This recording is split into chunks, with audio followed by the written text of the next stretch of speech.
Baik, mari kita berdoa.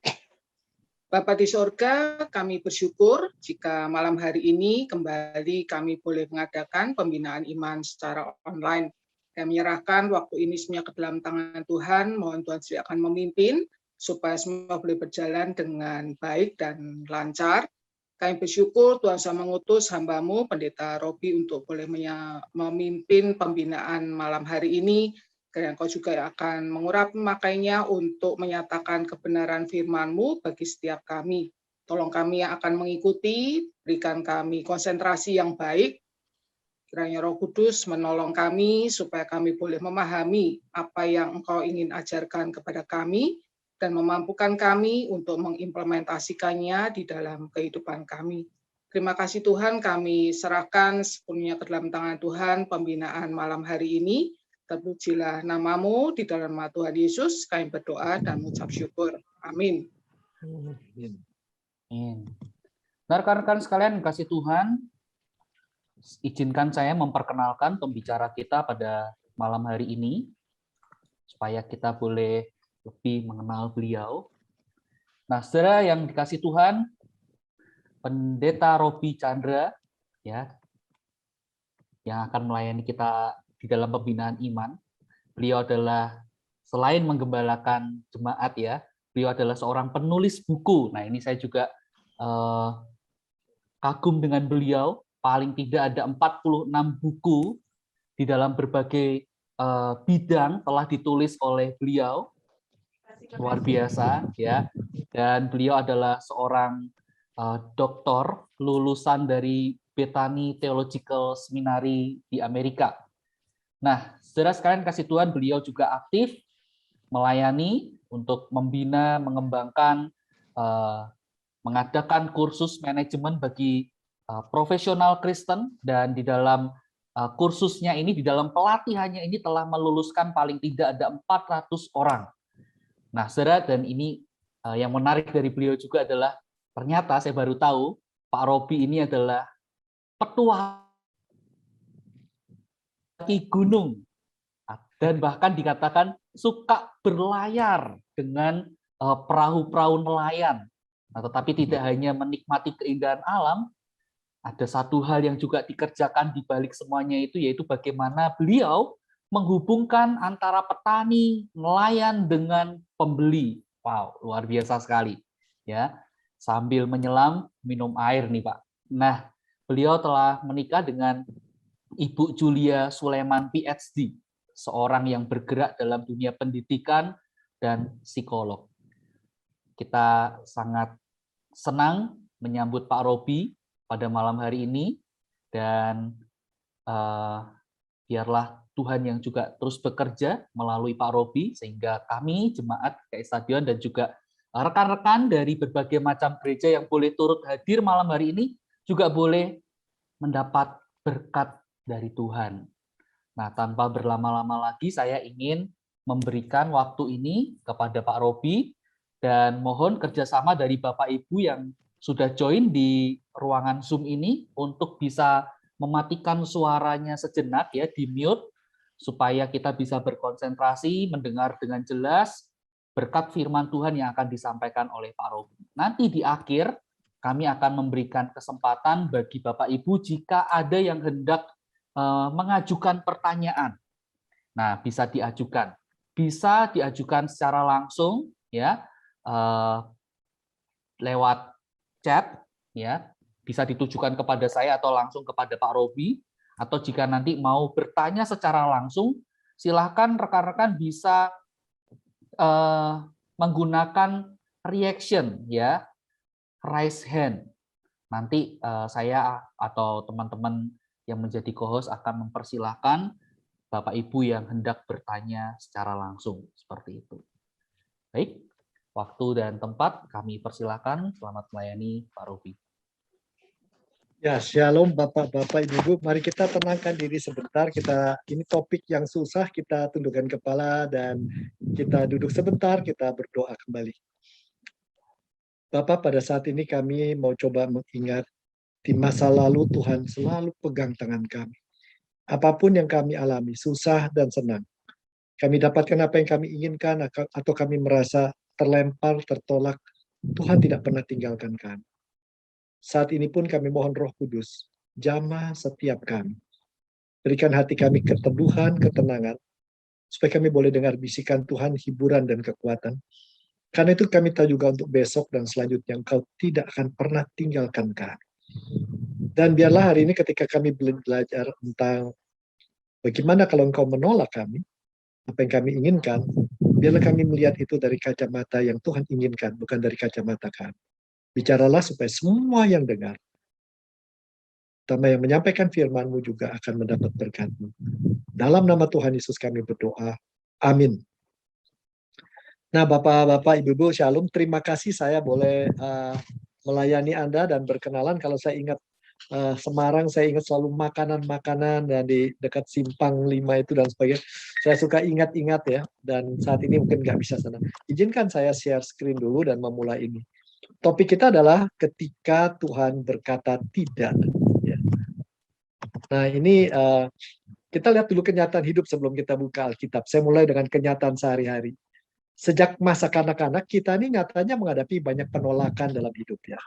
Orang tua dapat mengatakan tidak, padahal kita minta sesuatu yang menurut kita ini penting, bagus, tidak, no. Gitu ya. Dan guru juga bisa mengatakan tidak, Bu saya mau pipis, tunggu. Gitu. Itu sering kita alami gitu. Yang kedua, kenyataan hidupnya, kita tidak suka menerima penolakan atau ketika orang mengatakan no, kita nggak suka. Kalau kita punya keinginan sudah disampaikan permintaan dan penting buat kita, tapi enggak katanya. Itu enggak enak sekali. Lalu kita mulai menyimpulkan, kalau kita minta dengan sungguh-sungguh berulang kali dan berkeras, ngotot, akhirnya tuh orang tua juga akan memberikan apa yang kita minta. Apalagi kalau dia udah banyak tamu, kita minta, akhirnya dia kasih juga. Udah dah, daripada kita itu. Nah, gaya pikir itu kebawa nih dalam hubungan kita dengan Tuhan seringkali. Ini menarik. Dan apalagi kita pegang beberapa ayat. Banyak orang-orang pegang ayat ini. Matius 7, ayat 7 dan 8. Ya. Maka pintu itu akan dibukakan bagimu. Siapa yang mengetok akan dibukakan pintu. Karena setiap orang yang meminta, menerima. Dan setiap orang yang mencari, mendapat. Dan setiap orang yang mengetok, baginya pintu dibukakan. Adakah seorang daripadamu yang memberi batu kepada anaknya jika ia meminta roti? Ini ayat 9. Atau memberi ular ketika ia meminta ikan. Dengan dasar ini orang berkata, kalau saya punya Tuhan dan saya anaknya, saya sudah ditebus, saya menjadi orang kesayangan Tuhan, maka kalau minta sesuatu sama Tuhan, dan ini baik, masa sih ditutup jalannya? Masa dia mengatakan tidak? Ya, masa dia katakan tidak begitu? Aneh kan begitu. Nah, tapi nyatanya dalam kehidupan iman kita semua, Anda dan saya, ada banyak doa yang tidak menghasilkan apa yang kita inginkan, bukan? Ya. Kalau semua doa yang kita mintakan, bawakan doa Tuhan dikasih, jadi apa ini kita sekarang? Saya melihat diri saya, kalau doa saya untuk waktu saya jatuh cinta dengan seorang Tuhan kasih, jadinya saya jadi apa sekarangnya?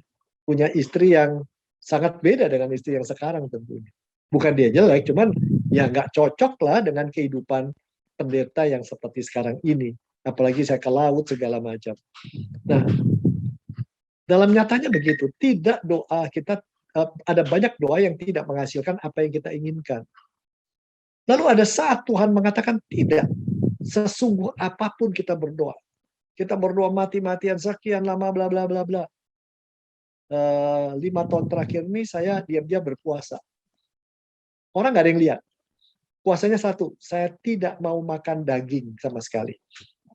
Ini teman kita Pak Rudi Mega tahu tuh Boksu ya. Saya nggak makan apa, nggak makan. Padahal saya tuh paling suka makan siobak, makan char siu, sate kulit babi, dan lain-lain. Bayangkan beratnya itu ya. Itu puasa yang orang tanya soal sakit penyakit. Enggak, saya sehat. Ada apa? Enggak, ada satu yang saya mau bahas sama Tuhan. Jangan-jangan hidup saya ini udah terlalu enak. Saya mau kembali ke zaman kuliah, hidup sesederhana mungkin. Baju-baju saya sudah mulai saya kasihkan orang dan sebagainya. Saya mengurang-urangi apa? Mau kembali ke simple gitu. Bahkan saya kadang-kadang tidur di tempat tidur yang ya mungkin sekarang pun pembantu nggak mau gitu. Tapi ini bagian dari pelatihan saya gitu. Dan ini sungguh-sungguh gitu. Dan saya bilang Tuhan kuatkan saya. Dan satu hari seorang teman orang Klaten datang, Itu waktu itu saya puasa lebih parah lagi tuh waktu zaman 40 hari sebelum Jumat Agung. Hari itu sengaja dia tahu saya puasa, sama teman sekantor godain. Bawa char siu, bawa sate babi. Ayolah dikit aja, masakan mendekati masa ini apa 40 hari sampai begitu. Jumat Agung udah dekat, digodain kan. Dan saya bertahan. Tapi saya katakan Tuhan, ini saya. Tapi satu titik Tuhan tidak izinkan. Betul-betul jelas tidak diizinkan. Dan itu kata-kata itu sampai dari mulut istri saya.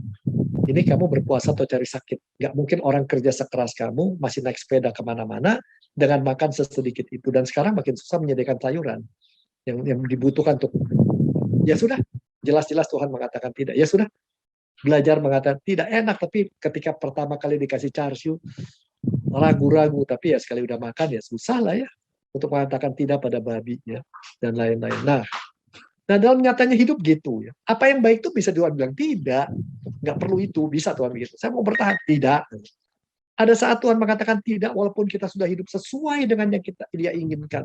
Kita udah menjauh dari dosa. Kita memelihara hidup doa, merenungkan firman-Nya. Bahkan tindakan pengorbanan diri bagi Tuhan. Tetap Tuhan bilang tidak. Kita minta suatu tidak. Ya. Ini menjadi tanya kenapa tidak gitu. Nah ini menarik sekali. Kenapa tidak gitu ya? Mengapa demikian? Nah, mari kita lihat sekarang di Alkitab.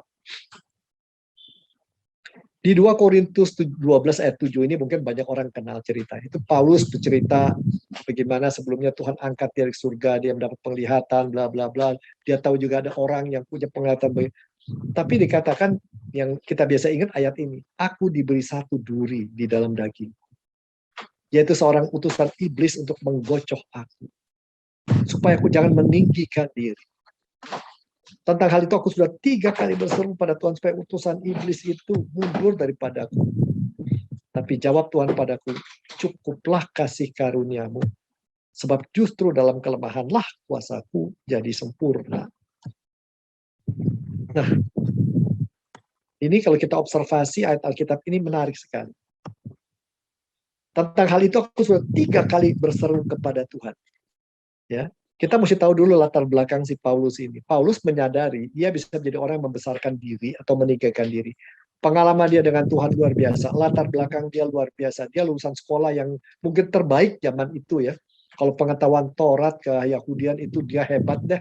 Dia tuh betul-betul udah khatam segala hal.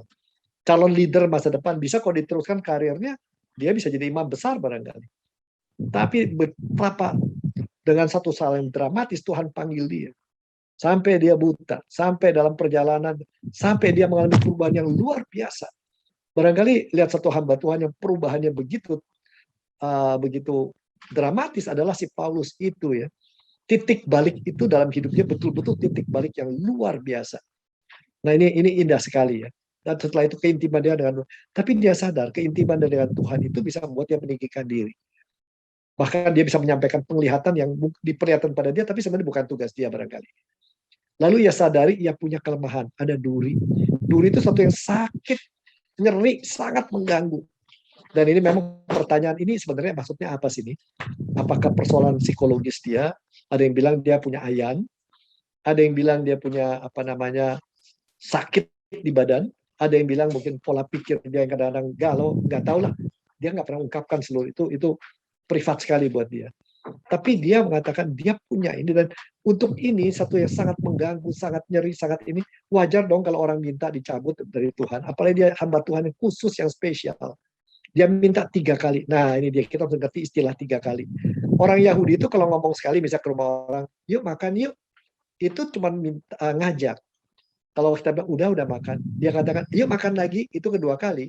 Sebenarnya dia menunjukkan dia sudah mulai ragu, kita benar nggak?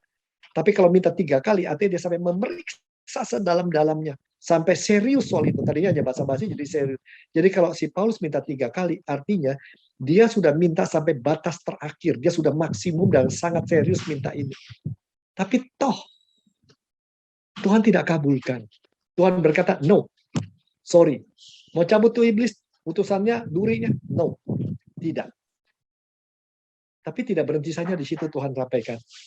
Bukan hanya no. Dia tidak hanya mengatakan, dia katakan sesuatu. cukuplah kasih karuniaku bagimu. Di sini artinya apa? Saya menangkapnya adalah Paulus mikirin duri itu, mikirkan dirinya. Sekarang Tuhan berkata cukup. Jangan lihat duri itu, jangan lihat apa yang kau inginkan, jangan lihat permintaanmu, jangan mikirkan, utamakan doamu.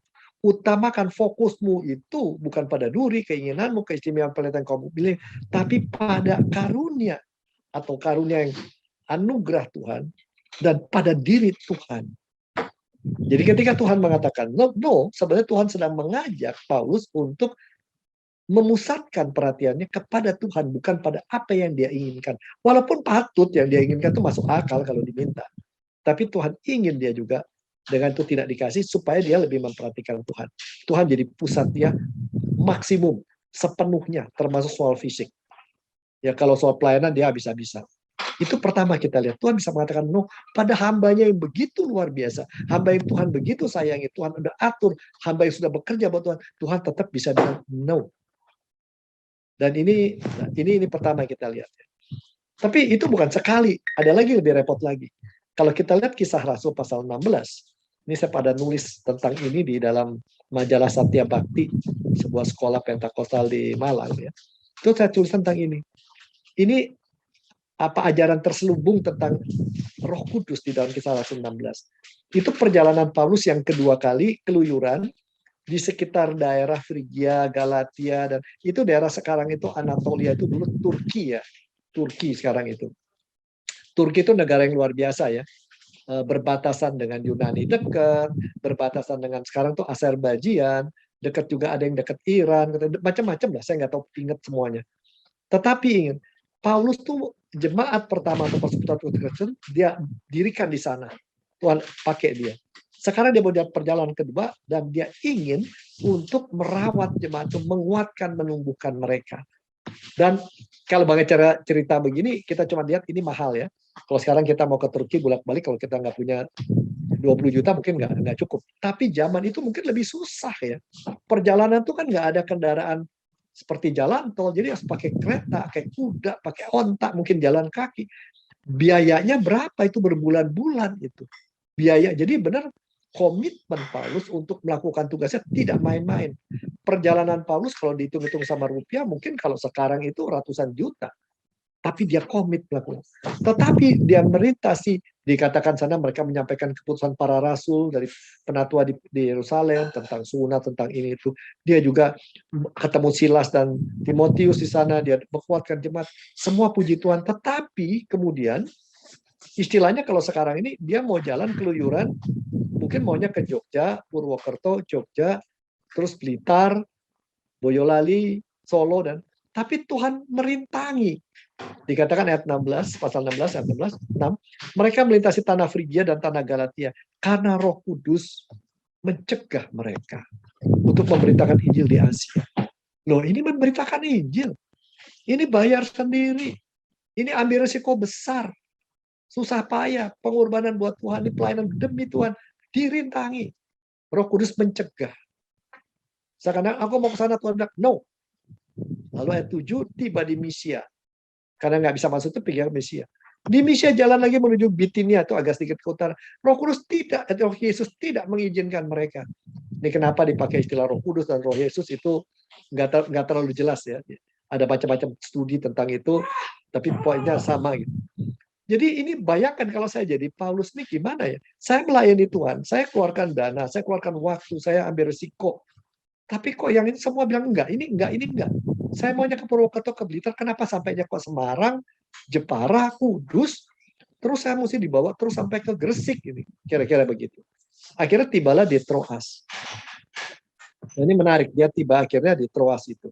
Dan ketika dia tiba di Troas, malam harinya tampak oleh Paulus untuk penglihatan. Ada seorang Makedonia berdiri di situ dan berseru padanya, menyeberanglah kemari, tolonglah kami. Tapi yang paling menarik dari ayat itu, rahasia itu di ayat ke-10.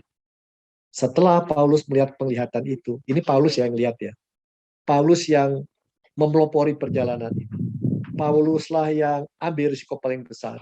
Pauluslah yang dulu mengerjakan. Tetapi dikatakan segeralah kami mencari kesempatan. Karena dari penglihatan itu kami menarik kesimpulan bahwa Allah telah memanggil kami untuk tidak lagi Paulus. Cerita sebelumnya tentang Paulus tuh. Paulus. Dan ada sedikit Timotius. Sekarang kami. Begitu ada penglihatan itu, mereka bersama-sama rupanya berdoa mencari kehendak Tuhan. Bukan Paulus sendiri. Ini menarik ya. Mencari kehendak Roh Kudus, seringkali kita kan merasa itu hanya sendiri. Tapi ini dalam hal yang begini besar, Tuhan ingin anak-anaknya bersama mencari kehendak Roh Kudus. Nah, ini penting sekali, bukan sendiri-sendiri. Dan kenapa mesti pergi Makedonia ke Eropa? Makedonia itu Eropa. Troas itu masih masuk Turki, kalau sekarang Asia Kecil. Di sana Eropa. Nggak ada rencana ke Eropa, budayanya juga beda. Dan kalau lihat ceritanya, di Eropa itu hidup mereka susah banget ya. Untung di Berea mau ditangkap, diapain, dimusuhin orang Yahudi. Tapi Tuhan suruh ke sana. Tapi kalau Paulus tidak pernah ke Eropa, sampai ke Yunani dan seterusnya. Kalau ini mungkin Bulgaria, Herzegovina, dan Yugoslavia, mungkin tidak pernah Asia Tenggara akan kenal Kristus. Suka nggak suka kan Belanda yang datang kemari bicara dagang sambil dagang bicara Kristus. Juga orang Spanyol dan Portugis. Jadi rupanya Tuhan mencegah Paulus hanya bekerja melayani di Turki, Asia, karena Tuhan punya berkat yang lebih besar, anugerah yang lebih besar, lebih dahsyat menunggu, dan Paulus tidak tahu. Tuhan say no, karena ada yes yang lebih indah, a better yes katanya di depan. Ini kesimpulan kita. Nah, jadi sekali lagi, apa yang dirasakan Paulus ini tentu tidak mudah itu. Tentu dia benar, kenapa ya? Ini kan tuh pekerjaan Tuhan. Kenapa kok ditolak yang baik-baik ini, perencanaan baik? Kan saya sudah doakan, sudah minta orang Yerusalem mendoakan. Kok ya penolak?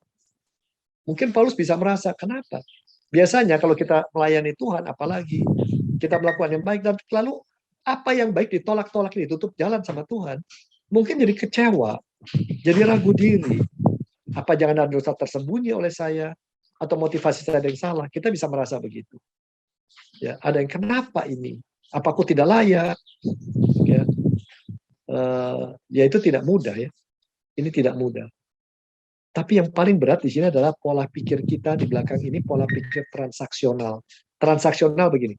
Kalau Tuhan itu Maha Kuasa dan mencintai aku, menyelamatkan aku, maka kalau aku berbuat baik dengan firman-Nya, aku lakukan ini, lakukan itu, aku patuhi Dia sepenuhnya, maka pasti Dia tidak akan katakan no pada saya. Karena saya sudah lakukan baik. Jadi seakan-akan transaksi. Seakan-akan kita bertransaksi sama Tuhan. Kalau aku lakukan apa yang Tuhan inginkan, kalau aku patuhi perintahnya, aku dengar firman-Nya, dan kalau itu aku lakukan yang baik, pasti Dia tidak akan say no. Tapi nyatanya tidak demikian dengan si Paulus. Walaupun dia sudah lakukan yang terbaik, mengorbankan diri, ambil risiko, semua untuk Tuhan, tetap Tuhan bisa bilang no. Ini buat kita ya, tolong diingat. Jadi kalau ada hari ini, ada yang sedang galau dan sedih, kok saya sudah lakukan semua buat Tuhan, atau saya lakukan apa yang Tuhan inginkan, kok tetap aja apa yang penting buat saya Tuhan nggak kasih. Kok Tuhan say no. Paulus saja alami, saudara. Lanjut ya. Nah, kita lanjutkan. Jadi menarik sekali kita sudah lihat itu. Jadi rupanya Tuhan menolak yang melakukan kehendak sendiri bagi pelayanan karena ada rencana yang lebih indah, yang lebih besar. Ada berkat yang lebih luar biasa. Saudara-saudara, ini tolong diingat. Kita kebanyakan, maaf saja, mungkin saya salah, kadang-kadang kalau saya dengar khotbah-khotbah di GKI selalu dibicarakan dalam doa kita, orang berdosa, Tuhan kasihani, tapi syukur kami itu keselamatan. Terusin ngomongin dosa dan keselamatan. Saya sampai capek. Kenapa sih nggak bicarakan kita ini begitu berharga di mata Tuhan? Dia sudah mati buat kita, mengorbankan segala buat kita. Kita anak-anaknya. Dan sebagai anaknya, dia bukan cuma kasih berkat ece-ece. Dia selalu siapkan berkat yang luar biasa. Di luar perkiraan kita. Kita yang tidak siap untuk terima. Dan tidak bayangkan itu ada. Paulus tidak pernah bayangkan betul-betul Injil yang dia bawa.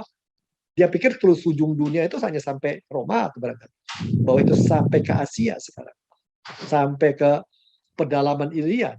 Sampai ke pedalaman Kupang, itu dia tidak pernah bayangkan. Tapi kalau dia tidak pernah ke Eropa, mungkin cerita itu lain cerita. Tuhan tutup pintu, karena Tuhan bukan jendela yang lebih besar. Tuhan membiarkan kita tidak mencapai apa yang kita inginkan. Dan dia katakan no untuk permintaan kita, karena ada yes yang lebih indah. Dan masih banyak contoh di perjanjian lama ya. Dan kadang-kadang kita nggak ngerti ya. Kematian anak Daud dalam 2 Samuel. Tetap Tuhan bisa bilang no. Itu ceritanya panjang lagi. Bagaimana aplikasinya buat kita? Seringkali kita kecewa ketika Tuhan mengatakan tidak. Lalu cepat kita merasa ada yang tidak beres dengan diri kita. Sekali lagi karena kita berpikirnya secara transaksi hubungan kita dengan Tuhan. Kalau aku lakukan baik, dia kasih yang baik. Kalau aku jelek, aku dihukum. Padahal tidak demikian. Ya. Dalam keadaan apapun, walaupun kita sudah lakukan maksimum apa yang dalam kepatuhan, kecintaan, dia tetap bisa berkata tidak. Jadi problem pertama yang kita ini kan aplikasikan, problem terbesar kita adalah kita fokus mengejar apa yang kita tidak dapatkan. Bukan fokus pada berkat yang sudah ia siapkan dan belum kita tahu. Itu tidak terjadi karena kita tidak memusatkan Tuhan dalam diri kita. Kita dijadikan pusat. Dan dia sebagai pemberi apa yang kita inginkan. Karena kita pusatnya. Mestinya enggak. Jadi doa yang baik barangkali saudaraku ya. Ini kalau saya share dikit, saya lagi belajar. Saya juga punya kebutuhan dan permintaan yang rasanya baik untuk pelayanan. Tapi akhir-akhirnya doa saya ganti, Tuhan, saya stop dulu ya doa tentang ini tuh. Kalau memang itu baik, biarlah terjadi. Dan baik untuk saya, untuk yang saya layani, untuk keluarga, untuk Tuhan, boleh Tuhan berikan. Tapi kalau yang paling penting sekarang Tuhan, doa saya bukan minta ini, minta itu, saya minta satu. Kasih tahu saya apa yang harus saya ubah dengan diri saya. Supaya menyenangkan Tuhan lebih. Itu aja.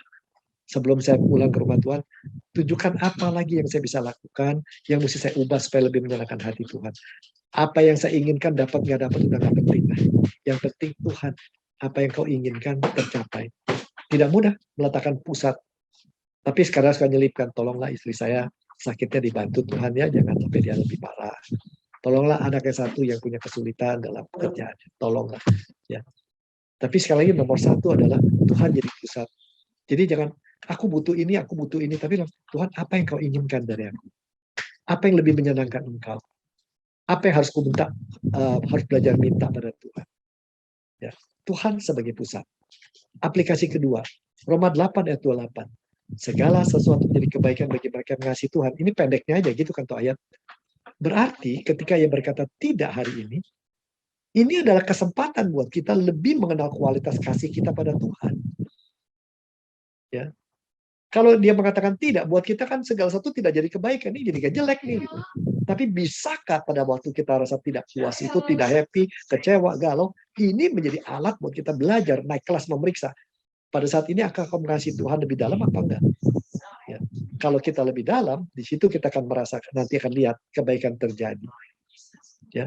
Sekali lagi, pada saat dia berkata tidak, ini kesempatan kita lebih mengenal kualitas kasih kita kepada Tuhan. Apalagi bila apa yang kita anggap sangat berharga tidak kita dapatkan. Atau apa yang jelek kita udah minta dihindarkan, toh terjadi juga. Itu tidak mudah. Itu tidak mudah. Ya. Pengalaman saya ketika putri saya meninggal itu yang paling berat itu. Saya bilang kalau dia pun cacat ya Tuhan, nggak apa-apa. Saya pulihkan, saya pelihara. Tolong istri saya jangan sampai Tuhan ambil dalam sakit kondisi ini. Saya berdoa begitu. Tapi Tuhan jawabnya tidak. Putri dia ambil. Ya, dan pada saat itu saya masih ingat istri saya berkata dan teman berkata, ini tes. Di dalam kondisi yang paling tidak enak ini. Soalnya bukan apa. Itu anak meninggal, bayaran rumah sakit kalau sekarang 7 miliar barangkali ya. Begitu mahalnya. Dan saya nggak ada asuransi. Istri pun baru aja dioperasi sesar dalam kondisi yang kita nggak tahu bagaimana. Belum lagi ada orang-orang yang mengatakan, Pak pasti punya dosa tersembunyi sampai sebagai hamba Tuhan harus mengalami itu. Wow, berat banget ya. Berat banget. Lalu ada hamba Tuhan datang, doakan, angkatlah dosamu. Terus ada lagi tuh hamba Tuhan datang, terus malah dia nangis. Kok sama kayak lu beritanya lebih. Malah dia lagi curhat, kita lagi sedih. Cuma ada satu hamba Tuhan datang hanya pegang tangan saya. Saya nggak bisa ngomong apa-apa, cuma satu. Mungkin kita nggak ngerti kenapa ini terjadi dan kita nggak selalu harus mengerti. Tapi yang penting kita jalani bersama dia tidak tinggalkan. Di situ tes lah. Di situ saya sadar. Pada saat yang paling parah itu maukah kita mengasihi Tuhan lebih, bukan seperti biasa, lebih. Dan itu jadi kalau tingkat dia mengatakan no, itu saat kita belajar berapa jauh kita sungguh-sungguh mengasihi dia. Yang ketiga, nah ini yang paling berat. Pertama, barangkali kita sadar, kalau ia mengatakan no, bisa terjadi karena dia mencegah hal yang buruk terjadi dengan kita. Karena kalau itu dikasih yes, kita tidak siap. Ya seperti Paulus dengan kalau dia menyampaikan penglihatan surgawi tentang orang yang lihat atau dia, itu nanti namanya besar, hebat. Siapa yang dimuliakan, Kristus atau dia? Itu jadi PR. Problem besar kan ya. Atau malah orang Yahudi ini benar-benar memalukan kita. Dibunuh dia, bisa juga. Itu satu. Tuhan bisa mencegah hal yang buruk dengan dia menolak keinginan kita. Say no. Atau satu berkat ya. Saya kadang-kadang suka bercanda dulu waktu masih umur 45-an. Kalau saya punya duit 100 miliar, hidup lebih happy barangkali ya. Saya bisa bikin panti asuhan, saya bisa bikin lembaga misi, saya bisa bikin lembaga penterjemahan Alkitab ke dalam bahasa-bahasa suku. Itu impian-impian nakal ya. Kalau sekarang tuh hanya lihat nelayan beli ikan, taruh di gereja di dalam freezer yang orang-orang gereja belikan. Kita punya berapa? 4-5 freezer gede gitu ya. Kalau ikan. Soalnya beli dari nelayan tuh murah banget gitu ya. Dan sekarang nggak ada yang beli mereka gitu. Kita beliin, di sini kita pakin, kita jual ke ibu-ibu warga jemaat pakai online. Dan ibu dapat makanan yang tidak pakai pengawet, makanan yang seger, harganya lebih murah dari orang lain sedikit. Nelayan ketolongan, ini ketolongan. Sampai ada nelayan yang bolak-balik ke gereja, mula-mula dia nggak suka ya, yang mana dia suka. Kalau yang dari Lampung itu banyak hamba-hamba Tuhan yang di kampung, dia nanam ini itu kita beli pisangnya. Nggak gampang, saudara, nggak gampang. Sangat tidak. Doa saya adalah tolonglah Tuhan, namanya terminal pangan ini jadi berkat buat banyak orang, para petani diberkati ini, dan semua berjalan dengan indah. Tidak indah, ya, tidak indah. Ada orang yang marahin kita, kok gereja jadikan, walaupun tidak dibaik-baikkan, kok dijadikan tempat cari duit. Pak, ini bukan cari duit, ini untuk nolongin orang. Dia marahin. Nah, doa saya, Tuhan tolonglah agar orang itu tuh mengerti apa yang kita lakukan. Enggak juga, marah-marah ada. Tapi yang paling menarik, satu hari dapat udang namanya Faname. Seorang ibu tua datang, saya pakai masker, pakai topi, melayani dia. Dia datang sendiri, Bu, pakai online aja, sini kita nggak, kalau bisa jangan datang. Nggak, saya mau beli udang. Gitu. Kok merah, ini udah busuk. Saya dimarah-marahin. Kok jualannya, makanannya, kelihatannya bagus. Saya diam aja, saya nggak tahu jawab apa. Nelayannya pas di sono. Dia bilang, Bu, maaf Bu, udang itu ada yang udang Faname ada yang 60, 80. 80 itu 1 kilo, mungkin 100 gram 80 biji, ada yang 60 biji. Kalau yang merah ini bukan artinya busuk, ini dari lebih dalam lautnya. Itu lebih mahal. Kami jual sini karena parobi aja katanya. Itu loh Bu, Ibu nggak ngerti udang, ini proteinnya lebih tinggi. Saya nelayannya, si ibu sampai oh nggak tahu. Pas gitu saya bangkis, saya buka masker kita. Dia kaget, weh Pak Pendeta yang saya maki-maki. Ya Bu nggak apa-apa, nanti ketika udah onsite lagi kebaktian, saya pakai Ibu sebagai cerita keramahan di dalam pelayanan. Saya ketawa, dia betawa gitu. Jadi sekali lagi Tuhan kadang-kadang tidak memberikan kita yang enak. Terminal pangan udah 1,5 tahun, aduh saudara-saudara, datang dari kadang-kadang waktu nelayan saya dapatkan udang jam 12 malam saya cuci dulu begitu. Sekarang sudah banyak teman-teman bantu ya. Belum lagi ada kejadian kita bawa sayur, ibu itu beli sayur, kita mesti terong bulat, terong hijau, terong ungu. Terus ada pisang kepok, pisang sare, pisang raja, pisang ini, buset, itu bisa salah mulu, itu bisa dimarahin orang gitu ya. Belum barangnya udah bagus sampai sana kok ini agak ketekan, peletakannya salah. Karena kita antar pakai motor dan sebagainya. Ini menarik sekali, ya. Tapi seringkali kita minta Tuhan tolonglah supaya ini cepat beres dan kita bisa orang terima dan enggak. Tuhan tidak izinkan. Kenapa? Kalau pada waktu itu orang langsung beli banyak, kami nggak siap. Kami nggak siap. Tim kerjanya nggak siap. Sekarang sih siap ya. Ya kita sudah punya makanan frozen, kita punya ini, sudah ada kapal dan kita udah lebih kuat lah. Tinggal nanti ketika sudah tenang kita bikin Indomaret banget gitu ya. Nah ini impiannya begitu supaya nolong layan kita sendiri. Ini koperasi dana untuk gereja kok sepenuhnya. Nah karena Tuhan tidak izinkan yang gampang terjadi. Karena kita nggak siap terima itu.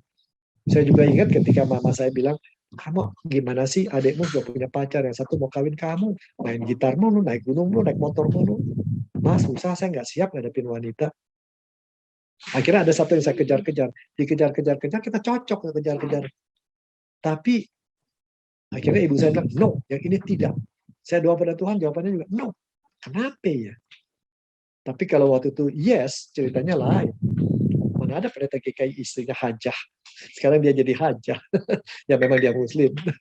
Ya itu kita masih muda kan nggak mikir gitu-gituan. Ya dan selainnya. Kenapa dengan istri saya? Kami pacaran berapa tahun? 5, 6, 7 tahun gitu. Ya. Begitu lama. Ya. Tuhan mencegah saja. Ya saya nggak punya uang, nggak tahu bakal tempatan di mana di gereja. Baru kemudian hari ngerti, saya belum siap untuk menikah. Belum tahu jadi suami itu bagaimana, apalagi jadi bapak. Itu persiapan lama itu memang Tuhan izinkan. Kita sih minta supaya lebih cepat, nggak bisa. Tuhan kadang-kadang mencegah hal buruk terjadi ketika kita ditolak oleh Dia. Seperti anak kecil.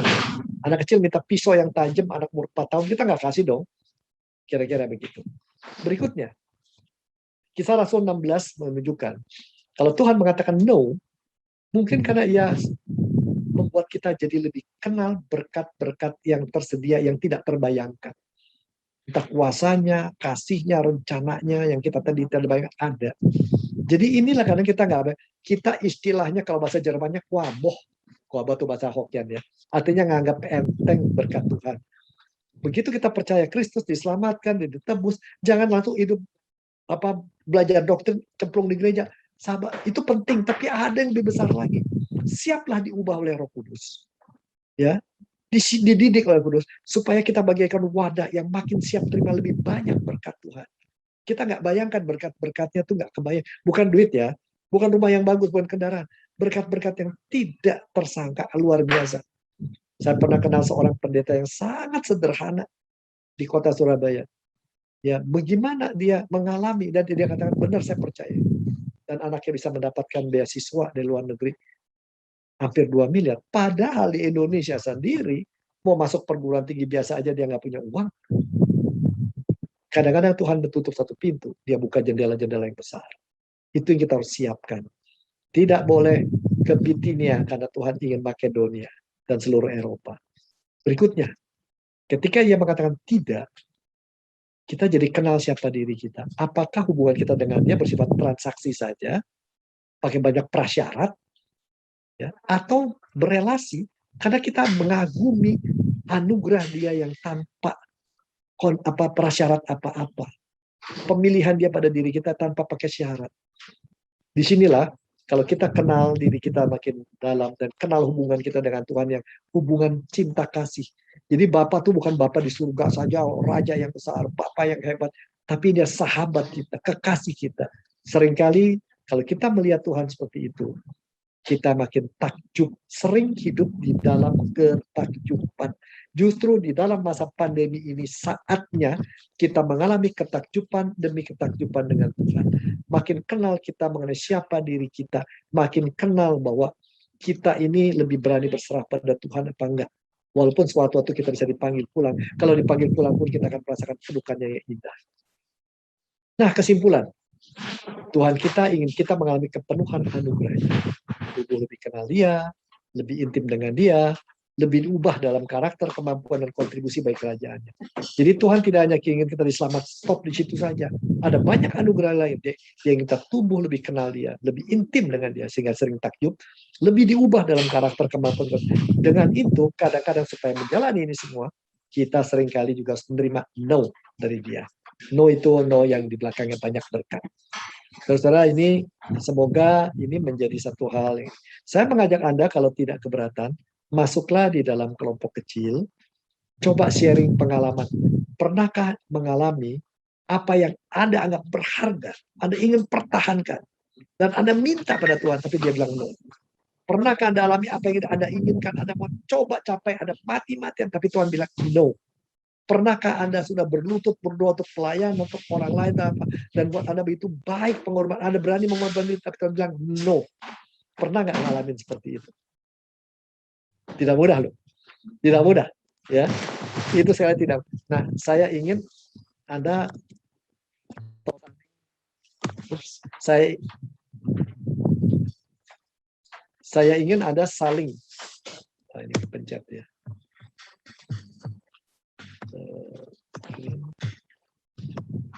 Saya ingin Anda duduk dalam kelompok satu kelompok 5 atau 6 orang, ya, atau 7 orang boleh. Siapa yang mau sharing lah Berbagilah cerita tentang pengalaman Anda ditolak Tuhan, permintaan Anda pada Tuhan dijawabnya no. Lalu apa yang Anda rasakan saat itu, dan setelah itu berlalu Anda belajar apa? Apa yang berubah pada diri Anda ketika yang Anda inginkan dia bilang no. Jelas ini?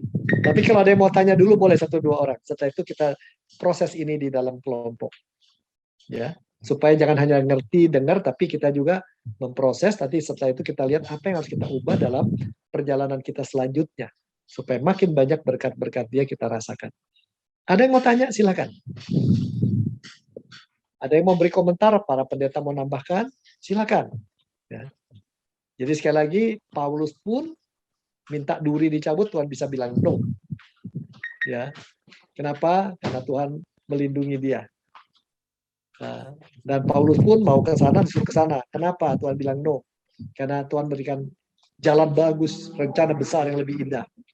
Dan seterusnya. Ada banyak. Nah, apakah ada yang mau bertanya sampai saat ini? Atau mau memberikan komentar? Atau nambahkan? Silakan. Tanya. Iya. Boleh tanya langsung, Pak. Silakan, Pak. Silakan. Mari, Pak. Silakan. Silakan. Ya.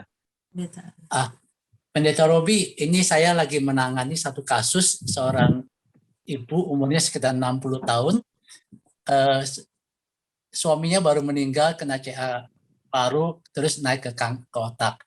Nah, waktu saya menangani ibu ini berkata, saya lebih baik mendampingi suami saya sampai istilahnya pulang dah. Nah, dan dia meminta kepada Tuhan, Tuhan, masa saya meminta supaya suami saya nggak perlu musisat yang macam-macam dah. Paling tidak saya bisa merawat dia. Tapi kenyataannya Tuhan memanggil suaminya pulang. Dan dia kecewa berat, dan saya mendampingi dia dan terus mendampingi sampai pulang sampai ke Lampung. Dan di sana pun saya terus mengingatkan ibu di tengah kondisi ini adalah baik kalau kita memiliki relasi dengan Tuhan dan baca firman Tuhan. Dan juga saya berkata, ibu nggak apa-apa dalam keadaan duka seperti itu ya, ibu coba nikmati apa yang bisa. Tapi dia berkata, saya nggak sanggup, saya ingin ikut suami saya pulang, maksudnya meninggal.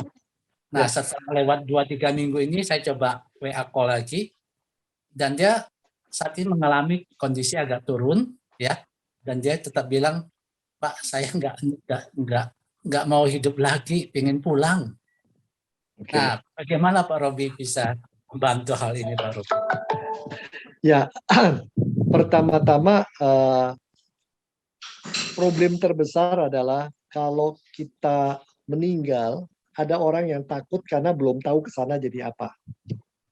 Kedua, yang paling pasti adalah kalau orang dekat kita meninggal, kita kehilangan yang besar ya. Apalagi udah lama bersama.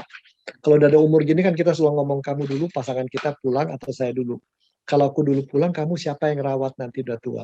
Kalau kamu duluan yang pulang, aku juga berat. Tapi nah, kita mesti membayangkan dan semua kita harus belajar, apalagi dalam masa pandemi ini, kematian itu adalah gerbang ya.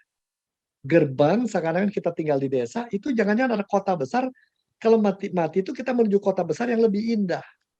Kan dikatakan semua kemah kita di bumi akan dibongkar. Kemah di bumi sebagus-bagusnya tenda, pernah nggak tidur di tenda? Sebagus-bagusnya tenda, namanya tenda gitu. Pada hari-harinya kan mesti dibongkar. Nah, sekarang masalahnya kalau pasangan kita tendanya dibongkar dulu, artinya apa? Tuhan melihat tugas dia sudah selesai, dan di sana dia senang dengan Tuhan. Seorang sahabat saya meninggal, istrinya selalu menulis di Facebook, sayang, selamat pagi, hari ini aku bayangkan kamu sedang jalan sama Tuhan, bawa speaker yang baru, kamu kan suka speaker baru ya, ngobrol sama Tuhan. Besok kan, bagaimana sayang, mancing sama Tuhan ya hari ini. Dia bayangkan hidup begitu senangnya tiap hari. Saya bilang itu bagus sekali ya, berbulan-bulan dia menuliskan gitu. Saya katakan, good. Dia membayangkan pasangan. Jadi ketika pasangan kita pergi, yang kita bayangkan dianya, begitu dia indahnya. Gitu. Jangan mikirkan kitanya. Aku kehilangan, aku kok jadi sendiri. Nah, kembali lagi, pusatnya bukan Tuhan, bukan pasangan. Aku. Itu problemnya. Aku. Nah, itu mendingan. Sekarang kalau saya jadi gitu, saya akan ngomong gini, Cim, pertanyaan saya cuma satu. suami dipanggil Tuhan, dia sudah sangat senang, dia sudah berjalan sama Tuhan. Sekarang dia kalau ngelihat you di sini hidup begini, merasa udah nggak berguna, tidak ada yang bisa dilakukan, padahal mungkin Tuhan sudah masih kasih tugas. Kita udah tua pun masih ada tugas dari Tuhan. Biarpun sudah nggak bisa bangun pun ada tugas. Nenek saya 93 sebelum meninggal ngedoain tiap orang. Tiap hari puluhan orang. Cuman itu isi oma bisa katanya. Tangan udah dua-duanya rematik ya cuma bisa dilipat untuk doain orang. Betul. Itu dia lakukan doa. Jadi orang itu katakan, Tuhan belum selesaikan tugas. Yuk kok mau pulang duluan? Belum waktunya pulang. Maksa Tuhan atau maksa suami gitu. Nah, coba tolong pikirkan. Ya, aku capek. Semua orang ya kehilangan pasti capek. Ketika orang kehilangan orang meninggal, pertama kita kaget. Tahap pertama. Tahap kedua, mulai nyalahin diri. Salah gua atau salah siapa ini? Mulai nyalahin atau salah Tuhan. Tahap ketiga, mulai menerima dan sedih. Udah sedih terpukul, udah pengen mati aja gitu lah. Nah, tahap keempat, menerima itu nyata, bahwa dia sudah happy, lalu kita melanjutkan hidup.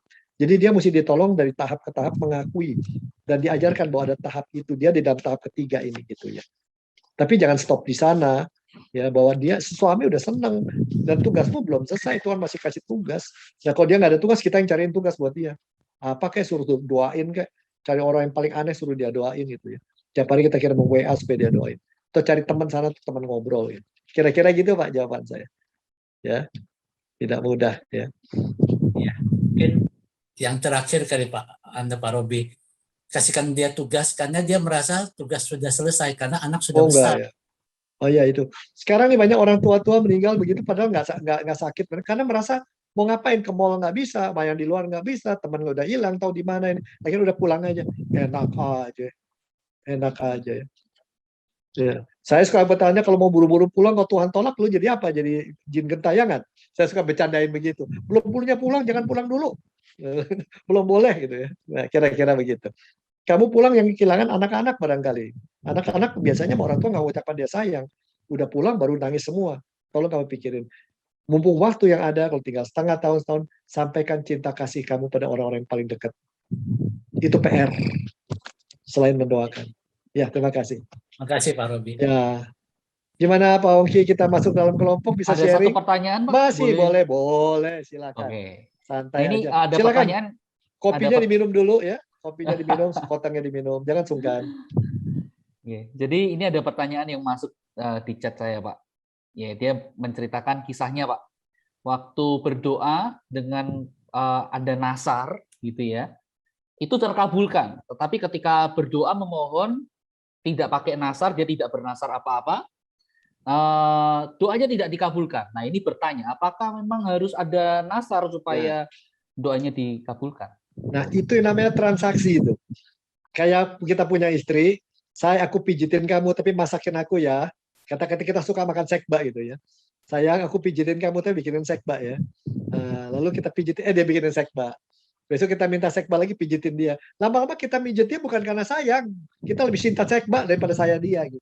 Nah, sama Tuhan tuh nggak boleh gitu. Ya.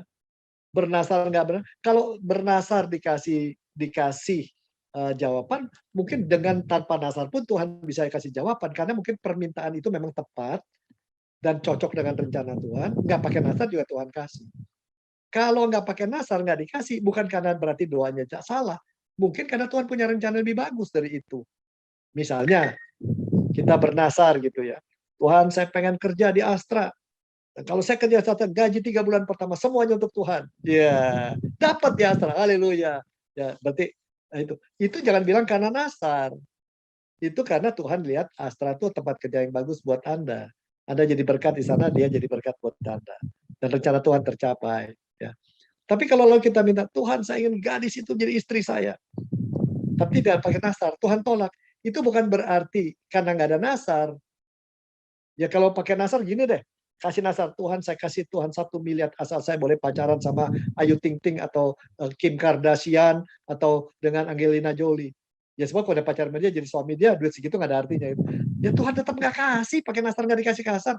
Karena belum tentu itu menjadi hal itu kalau dapat punya istri kayak gitu, rasanya saya membayangkan ya kalau punya istri kayak Angelina Jolie, biaya lipstiknya aja berapa? 1 juta satu lipstik barangkali ya. Nggak sanggup pendeta bayarin istri kayak gitu. Ya Tuhan nggak kasih istri kayak gitu kan. Jadi sekali lagi, Tuhan mengabulkan itu tidak ada kaitannya dengan nasar atau nggak nasar. Tuhan kabulkan karena Tuhan tahu itu cocok dengan rencana dia. Dan Anda akan mendapat berkat besar kalau itu diberikan sama dia. Sekarang Anda nasar lah. Aku bernasar, lalu Anda minta dari Tuhan apa? Anda minta boleh bisa mendapat istri ketiga atau keempat. Nggak bakal dikasih sama Tuhan. Yang ngasih mungkin yang lain. itu bukan soal nasar. Doa ini adalah kita berelasi dengan Tuhan, kita belajar mengasihi Dia, ya, dan dalam kasih itu kita minta sesuatu supaya yang kita peroleh itu membuat kita lebih mengasihi Dia dan orang lain lihat kuasa Dia gitu. Memuliakan. Jangan untuk diri kita. Kembali lagi kalau gitu kan pusatnya diri kita, nasar kita. Enggak. Ya. Sekarang percaya nggak ketika kita minta semua nggak dikasih, minta ini nggak dikasih, itu bertubi-tubi itu. Katakan setahun penuh gitu ya. 12 bulan, 12 perbulan nggak dikasih. Apakah lalu Anda merasa, wah kalau gitu saya dimusuhin Tuhan, itu bilang, aku ada dosa tersembunyi, dosaku kurang. Nah, cara berpikir itu cara pikir orang dagang. Dan itu yang Tuhan tidak inginkan. Yang kita harus lihat adalah kalau itu terjadi, jangan-jangan Tuhan sedang siapkan berkat yang lebih besar yang kita nggak tahu. Yang kita minta itu berkat ece-ece. Saya punya cucu yang sangat dekat sama saya. Seringkali gitu ya, pengen makan ini. Makan apa? Nasi sama ayam doang. Enggak, saya bilang. Saya mau kasih kamu ikan salmon, pakai ini, pakai lalu lettuce, dan dikasih ini. Enggak mau ayam doang. Ayam tuh udah cuman begitu aja. Nah, enggak mau, enggak enak. Begitu dicoba, kok lettuce-nya ini enak ya? Kok ini salmonnya enak? Sekarang ngerti kenapa saya nggak mau kamu makan itu. Ngerti, karena ini lebih enak. Oke. Barangkali begitu Tuhan kita. Dia mau berikan terbaik buat kita. Lebih banyak daripada yang kita perkirakan. Percaya nggak Anda bahwa Tuhan tuh menyiapkan begitu banyak berkat di luar perkiraan Anda. Dan itu tidak bisa didapatkan dengan nasar, dengan berbuat baik, tapi dengan bicara sama dia. Ngobrol sama dia, coba peka pada kehendak dia. Dan kita yang terutama Tuhan inginkan dari kita satu, lebih mengasihi dia dengan atau dapatnya keinginan kita. Itu yang penting. Jadi jangan kita jadikan Tuhan kayak ATM. Kalau saya di dalam ada simpenannya ngambilnya banyak. Tidak demikian. Itu namanya bertransaksi sama Tuhan. Itu yang Tuhan tidak suka. Kan ada di cerita juga itu. Aku benci pada persembahanmu, pada altarmu, pada bakaranmu. Ya, karena hatimu itu tidak peduli dengan ketidakadilan, kamu tidak berlaku jujur. Dan Tuhan ingin kita berelasi dan ikut karakter cantik kasihnya masuk di dalam diri kita. Kita hidup dengan karakter yang dia inginkan.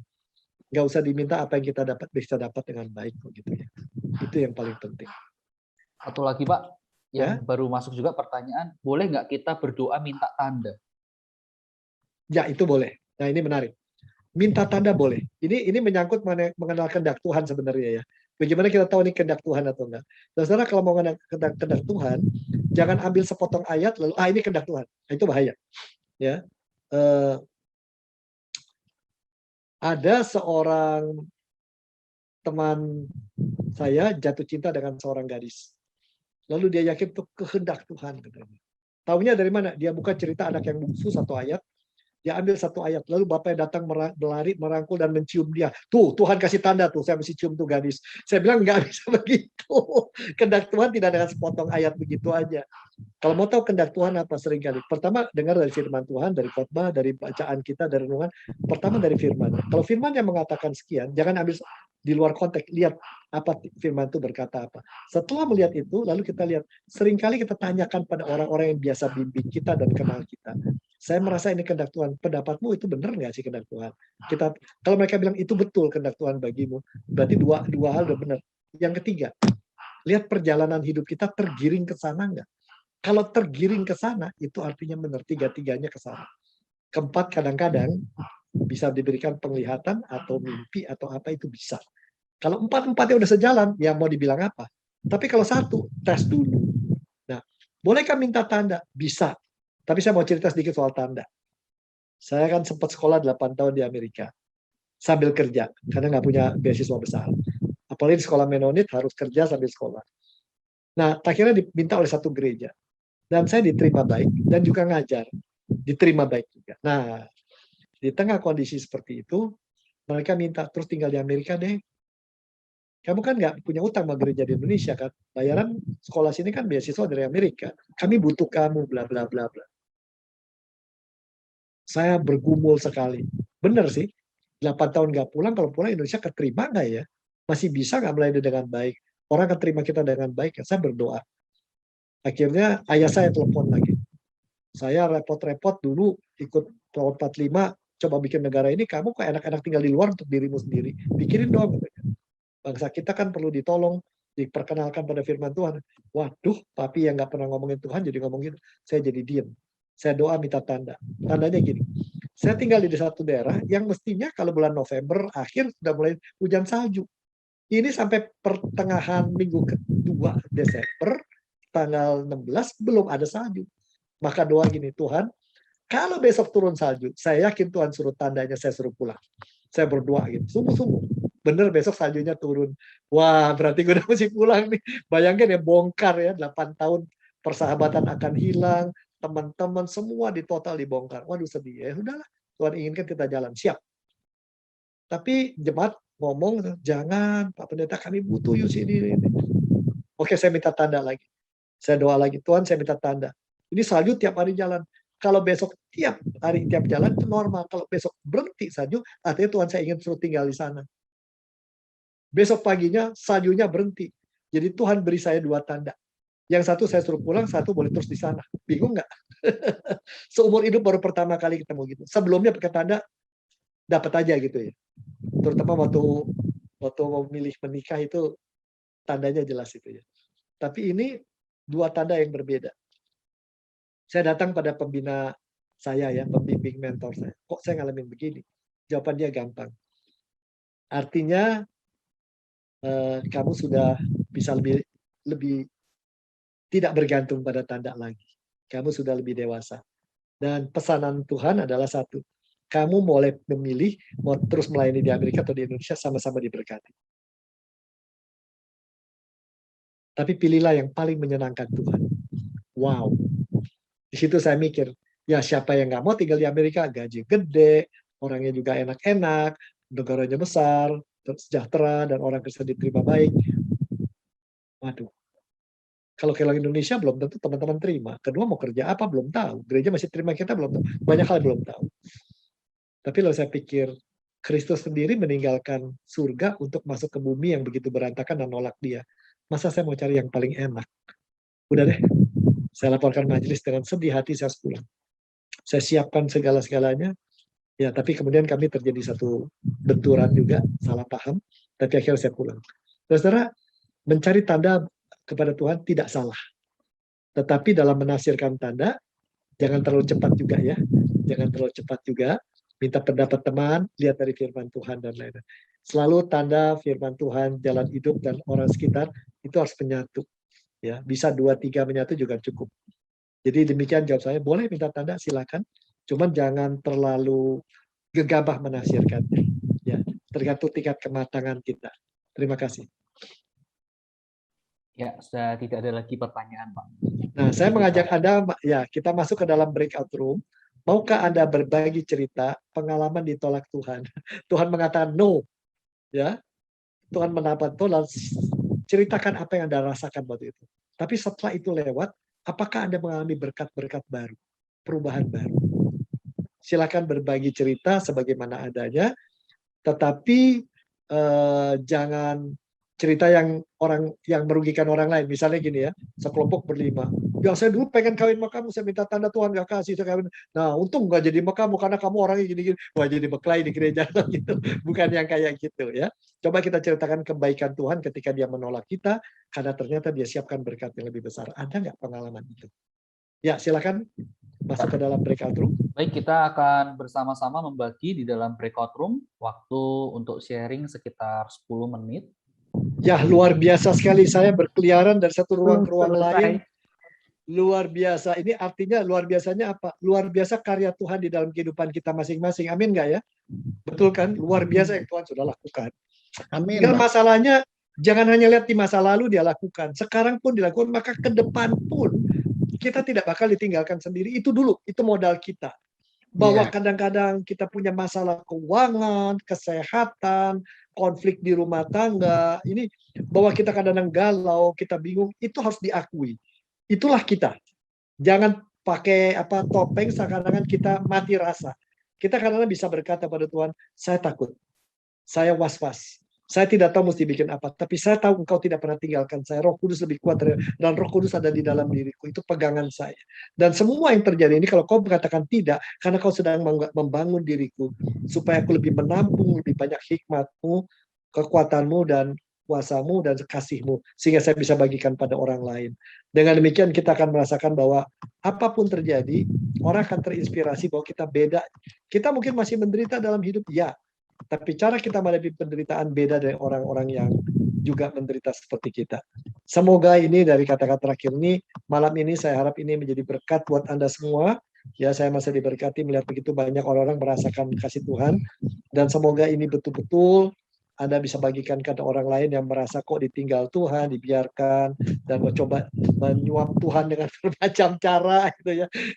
Dan di sini kita bisa melihat kita punya Tuhan yang sangat baik, yang kadang-kadang belum kita minta, kita belum tahu apa yang kita bisa minta, dia sudah kasih. Itu yang kita perlu bicarakan.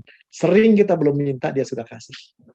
Jadi ini kita aminkan, Tuhan kita baik, pandemi masih banyak, orang bilang ini adalah kesempatan untuk kita istirahat, berlutut di depan dia, dan mendapatkan hikmat-hikmat baru yang kita belum pernah pikirkan. Saya sendiri merasakan 1,5 tahun ini banyak hal baru yang dulu nggak pernah berpikir untuk berdoa, apa yang harus ubah dulu. Aku nggak mau mikirkan kepentinganku atau istriku atau anakku. Semua punya kepentingan. Istri yang sakit supaya lebih sembuh, anak kayak gini. Tapi sekarang gini, apa yang kau inginkan aku ubah? Tunjukkan. Barangkali itu satu-satunya. Aku mungkin nggak bisa kasih ini, tapi yang ku bisa cuma satu itu. Tunjukkan padaku apa yang bisa ku ubah untuk lebih menyenangkanmu. Ya. Dan saya rasa itu tidak akan dia katakan no. Permintaan itu dia tidak akan katakan no. Itu dia akan katakan oke, siap, saya akan kasih tahu. Ya, Tuhan berkati Anda dalam apapun kita alami. Percayalah, kita nggak jalan sendiri. Dari kesusahan ini, bagi gereja ini kesempatan meraih. Begitu banyak orang sangat butuh Tuhan saat ini. Anda semua bisa menyentuh hidup mereka. Dan ini saat di mana kita gereja Kristen bicara Allah Bapa, Allah Putra, kita kurang bicara tentang Roh Kudus. Biarlah saat ini kita lebih merasakan apa yang Roh Kudus bicarakan ke dalam diri kita pribadi-pribadi, demi pribadi ya. Semoga ini terutama buat GKI kita lebih perlu memperdalam hal itu. Saya banyak bicara tentang Roh Kudus, tapi bukan dengan cara saya teman-teman Bapak GBI bukan, tapi kan beda. Saya bicarakan sisi yang berbeda gitu ya. Bahwa Roh Kudus itu akan menghibur kita di dalam kondisi sekarang, mengarahkan kita perjalanan yang jauh yang kita nggak pernah pikir bisa tercapai. Kadang-kadang kita tidak tahu untuk memilih, dia akan bantu memilih, tapi terutama dia mendidik kita, mengubah kita hari demi hari. Karena itu ini era seperti ini, era di mana kita minta tolong Roh Kudus menolong kita berubah sesuai yang dia inginkan. Tuhan berkati semuanya. Ya. Silakan Pak Oki, saya kembalikan pada Anda. Baik. Terima kasih. Saya mewakili keluarga besar GKI Stadion mengucapkan terima kasih Pak untuk pelayanan pada malam hari ini.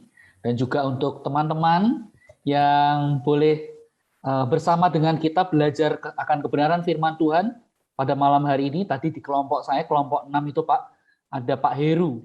Ya, iya, luar biasa. Wah, beliau, itu Pak Pendeta. saya ini baru Pak tahu Pendeta, ya. Pak. Pendeta betul. ini. Ya, di daerah misi yang jauh. Dari Lampung, wow. Jadi tempat yang jauh kita, dan susah. Luar biasa. Ternyata pembinaan iman kita juga diikuti sampai ke Lampung. Wow, ini luar biasa. Senang punya teman baru dan juga rekan-rekan lain dari berbagai macam gereja. Kami menyambut dengan hangat, dengan penuh sukacita. Terima kasih untuk partisipasi malam hari ini. Baik, terima kasih. Dan bolehkah minta kesediaan Pendeta Ponco menutup kita di dalam doa? Ya, baik. Mari kita berdoa, Bapak Ibu. Terima kasih ya Tuhan untuk malam ini kami boleh diberkati Tuhan lewat webinar yang telah dilayani oleh Pendeta Robi Chandra. Kami sungguh diingatkan bahwa Engkau sesungguhnya tetap mengasihi kami meskipun di dalam kenyataan kehidupan kami Kadangkala Tuhan sepertinya berkata tidak atas permintaan kami, tetapi sesungguhnya Engkau senantiasa punya rencana yang indah, yang melampaui dari apa yang dapat kami harapkan dan kami pikirkan.